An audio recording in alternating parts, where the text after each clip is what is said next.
जी नाजरीन, आपके लिए एक मैं मजाकिया चीज़ लेके आया हूँ, ये सुनिए। बाबा नूर मस्जिद में इमामत करते थे। पुराने इस्लामी भाई शायद उनको याद होगा, नूर मस्जिद में इमामत करते थे। उन दिनों बाबुल मदीना में आंखों की तकलीफ शुरू हुई थी, ठीक ठाक तकलीफ, और कौन तकलीफ में थी, तकलीफ भी ठीक ठाक थी।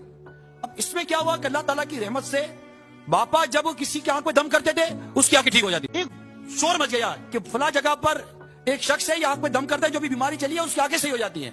उस वक्त भी बापा के बाद दम कराने के लिए लाइन लगा करती थी, अखबार में भी आ गया था 1995। अब ये देखिए, और ये देखिए, अब ये खुद बाबा जानी है, ये उनके बेटे हैं, और ये उनके बेटे के बेटे हैं। इनकी तो आंखें ये ठीक नहीं कर सके, दूसरों की कैसे करेंगे। अगर इंसान कोई किसी चीज़ का अगर साहिब हैसियत हो तो वो पहले अपने घर वालों को देखता है ना। अपने बेटे को अगर उसकी ज़रूरत है तो वो उसकी ज़रूरत पूरी करता है। तो ये बापा जानी ने अपनी क्यों नहीं की, चलें अपनी छोड़े, अपने बेटे की क्यों नहीं की, अपने बेटे की क्यों नहीं की, वो तो सबको प्यारा होता है वो।